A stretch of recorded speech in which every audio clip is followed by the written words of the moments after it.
Kapag nag-abroad ka, akala nila marami kang latong.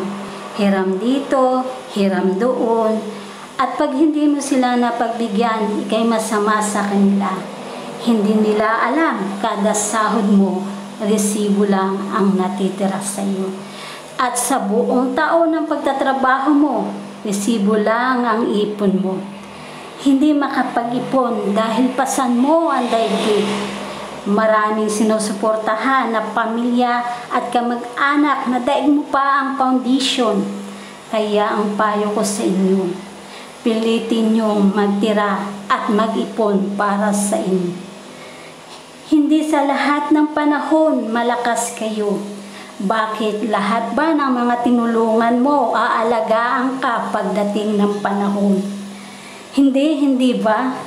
Lahat ng kabutihang ibinigay mo sa kanila ay mababaliwala dahil sila ay wala na sa iyong mahihita.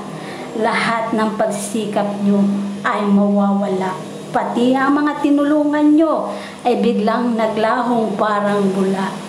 Kaya bandang huli kayo ang magiging kawawa.